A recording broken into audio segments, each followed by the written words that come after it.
മുമ്പിലേക്ക് നോക്കുക, കാഴ്ചകൾ കേരളത്തിൽ നിന്ന് യാതൊരു വ്യത്യസ്തവുമല്ലാത്ത കാഴ്ചകളാണ്.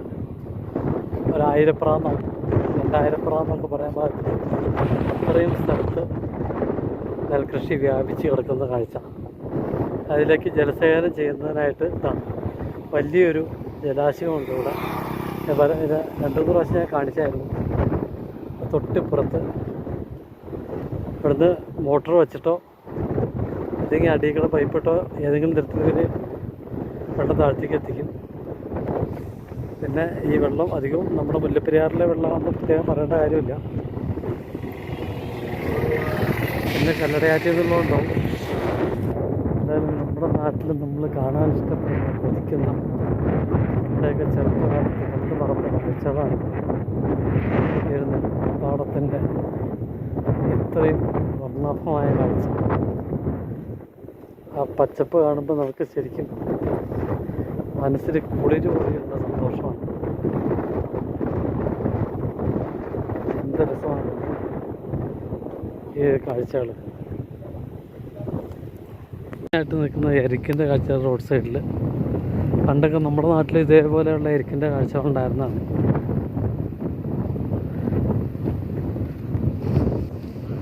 പിന്നെ മുമ്പിലാണ് ഞാൻ അന്യമ്പാറ എവിടെയാണെന്നാ പോകുന്നത് എന്നോട് ചോദിച്ചപ്പോൾ മേക്കെന്ന് പറഞ്ഞു.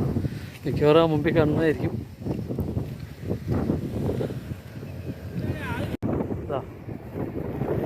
കൃത്യമായിട്ട് ഇത്രയും വലിയൊരു പാടശേഖരത്തിൻ്റെ കാഴ്ചകളാണ്. ഒരുപക്ഷെ നമ്മുടെ കുട്ടനാട്ടിലും ചില പാലക്കാടൻ പാടശേഖരങ്ങളിലൊക്കെ കാണാൻ പറ്റുന്ന പോലെയുള്ള കാഴ്ചകൾ. ഇതുപോലുള്ള കാഴ്ചകൾ തമിഴ്നാട്ടിൽ പല സ്ഥലത്തും ഉണ്ടാവും. ഏതായാലും ഈ സുന്ദരപാണ്ഡ്യപുരത്തേക്കുള്ള വഴിയിലുള്ള ഈ കാഴ്ചകൾ വളരെ മനോഹരം, അതിമനോഹരം. നമുക്ക് എന്തോരം നോക്കി നിന്നാലും മതിയാവില്ലാത്ത രീതിയിൽ നെൽപ്പാടങ്ങളുടെ കാഴ്ച. ഇത് ഇവിടെ നെൽപ്പാടങ്ങളുടെ കാഴ്ചകൾ തന്നെയാണ്. പല തമിഴ് പടങ്ങളുടെയും ഷൂട്ടിംഗ് ലൊക്കേഷനുകളായിരുന്നു ഈ പാടങ്ങളൊക്കെ. അതുപോലെ ഈ കാണുന്ന പാറയാണെന്ന് തോന്നുന്നു അന്യമ്പാറ.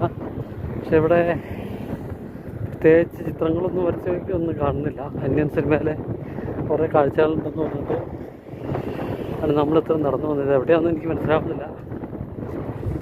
ഇങ്ങനെ ചെരുവിലാണെന്ന് തോന്നുന്നു ആ ചിത്രങ്ങളുള്ള. ഏതായാലും അങ്ങോട്ടൊന്ന് പോയി നോക്കാം. എന്നാണ് അന്യമ്പാറ എന്നാണ് എനിക്ക് തോന്നുന്നത്. പക്ഷെ ഇവിടെ വേറെ പ്രത്യേകിച്ച് ചിത്രങ്ങളൊന്നും വരച്ചായിട്ട് കാണുന്നില്ല. ഈ സൈഡ് മുഴുവൻ നെൽപ്പാടങ്ങളാണ്.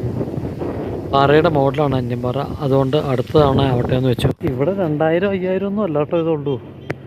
ഏകദേശം ഒരു 3-4 കിലോമീറ്ററായിട്ട് ഞാൻ നടക്കുമ്പോൾ റോഡിൻ്റെ ഈ സൈഡ് മുഴുവൻ നിറച്ച് നെൽപ്പാടങ്ങളാണ്. അതേ കുറച്ച് സ്ഥലങ്ങളൊക്കെ ഇവിടെ തരിശായിട്ടുണ്ടെങ്കിലും നിറച്ച് നെൽപ്പാടങ്ങളാണ്.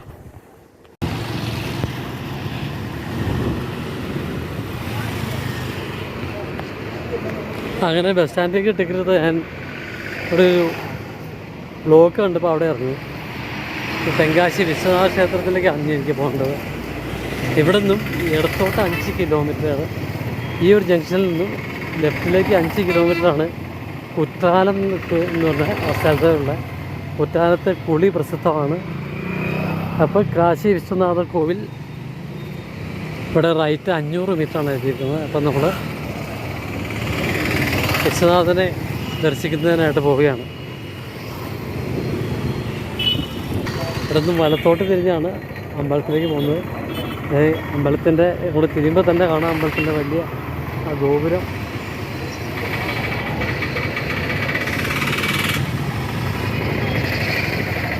നമ്മളാ ഈ ഒരു 1 വേ ആണ് ചെന്ന് കയറുന്നത്.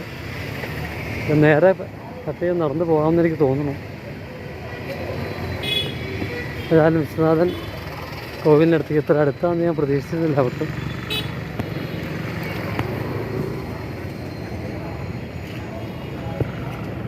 ഇവിടെ ഏതായാലും വാഹനങ്ങൾക്ക് 1 വേ ആണ്. നമ്മൾ നേരെ തന്നെ അമ്പലത്തിൻ്റെ അടുത്തേക്കാണ് പോകുന്നത്. അതിലാണോ എന്ന് എനിക്കറിയില്ല. നേരെ പോയിട്ട് ഇടത്തോട്ട് തിരിഞ്ഞാൽ മതി എന്ന് പറഞ്ഞു ആ ഫോട്ടോഗ്രാഫറോട് ചോദിച്ചപ്പോൾ. തെങ്കാശി നഗരത്തിലെ കാഴ്ചകളാണ് നമ്മൾ തെങ്കാശി വിശ്വനാഥ ക്ഷേത്രത്തിൻ്റെ അടുത്തേക്കാണ് പോയിക്കൊണ്ടിരിക്കുന്നത്. ഒരുവിധം നല്ല തിരക്കുള്ള പേര്. ഏകദേശം 1:45 ആവാറായി സമയം.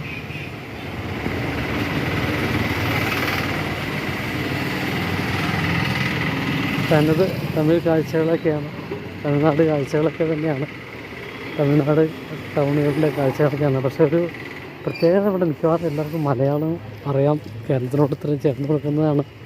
അതേപോലെ കേരളീയർ ഒരുപാട് ജോലികളൊക്കെ ആയിട്ട് കച്ചവടങ്ങളൊക്കെ ആയിട്ട് ഇവിടെ ഉണ്ട്. അതുകൊണ്ട് എല്ലാവർക്കും തന്നെ മലയാളം അറിയാമെന്ന് എനിക്ക് തോന്നുന്നു. ഞാൻ പറഞ്ഞവരൊക്കെ നന്നായിട്ട് മലയാളം പറയുന്നുണ്ട്, ലോക്കൽ ആൾക്കാർ പോലും. തമിഴ്നാട്ടിലൊരു ഡ്രൈവിംഗ് സ്കൂൾ വണ്ടി ആണ് കടന്നു പോയത്. ഇതിൽ നടക്കുമ്പോഴേ ഗോപുരം കാണാൻ അമ്പലത്തിൻ്റെ വിശ്വനാഥ ക്ഷേത്രത്തിൻ്റെ ഇവിടെ മുൻപിൽ ഇടത്തോട്ടൊരു വഴിയുണ്ട്. അതിൽ തിരിഞ്ഞ് പോയിട്ടുണ്ടെങ്കിൽ മിക്കവാറും അമ്പലത്തിലേക്കായിരിക്കും. നമ്മൾ ഈ ഒരു ഗോപുരത്തിൻ്റെ പുറവശത്താണ് വന്ന് വിട്ടത്. ഇതാണ് നഗരത്തിൻ്റെ പുറവശമാണിത്. മുമ്പുവശത്തേക്ക് ഇനി പോകണം ഇവിടുന്ന്. അല്ല, ഇത് തന്നെയാണ് മുൻവശം. ഇവിടുന്ന് തിരികെ പടിഞ്ഞാട്ട് ദർശനമായിട്ടാണ് ആശീശാൻ്റെ ഇരിക്കുന്നത് എനിക്ക് തോന്നുന്നു.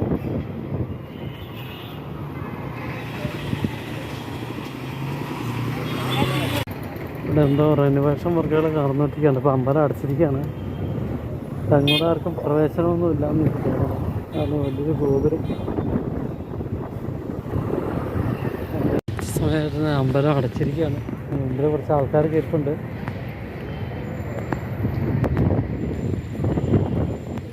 ഞാൻ തെങ്കാശിയിലെ കാഴ്ചകളിലേക്ക് വന്നിറങ്ങാണ്. ഇനിയിപ്പോൾ എൻ്റെ ലക്ഷ്യം കുറ്റാലമാണ്. കുറ്റാലം കൂടെ പോകാൻ കഴിഞ്ഞാൽ ഈ ഒരു യാത്രയിൽ അത് വലിയൊരു കാര്യമായിരിക്കും എന്ന് തോന്നുന്നു.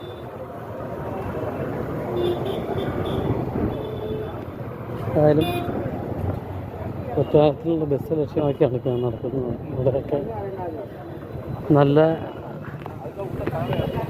കച്ചവട സ്ഥാപനങ്ങളും വഴിപാടികൾക്കാരൊക്കെ ഇഷ്ടം പോലെ ഉണ്ട്. എല്ലാവർക്കും അത്യാവശ്യം നല്ല രീതിയിലുള്ള കച്ചവടങ്ങൾ നടക്കുന്നുണ്ട്. പ്രത്യേകിച്ച് ശനിയാഴ്ച ആയതുകൊണ്ട് അതിൻ്റേതായിട്ടുള്ള ചെറിയൊരു തിരക്ക് ഉച്ച സമയമായിട്ട് കൂടി ഒരുവിധം ആൾക്കാരൊക്കെ ഉണ്ട് ടൗണിൽ. ഇവിടെ ഒരു വെജിറ്റേറിയൻ ഹോട്ടൽ കണ്ടായിരുന്നെങ്കിൽ ചോറുണ്ണാൻ പറ്റുമോ എന്ന് നോക്കാം.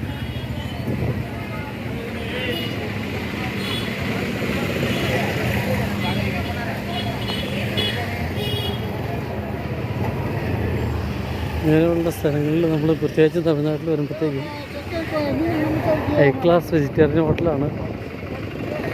നമ്മളിങ്ങോട്ട് വരുന്ന വഴിക്ക് ഞാൻ കാലത്തെ ചായ കുടിക്കാൻ കയറിയ ഒരു അടിപൊളി ഹോട്ടലായിരുന്നു. കാരണം റോഡ് സൈഡിലുള്ള ഒരു റെസ്റ്റോറൻ്റ് ആയിരുന്നെങ്കിലും അവിടുത്തെ ഭക്ഷണം വളരെ രുചികരവും നല്ലതായിരുന്നു. വിശ്വനാഥ ക്ഷേത്രത്തിൻ്റെ സൈഡിലെ റോഡിലെ കാഴ്ചകളൊക്കെ ഉള്ളതുകൊണ്ട് ഞാനിങ്ങനെ തെങ്കാശി പട്ടണത്തിലൂടെ നടക്കുകയാണ്.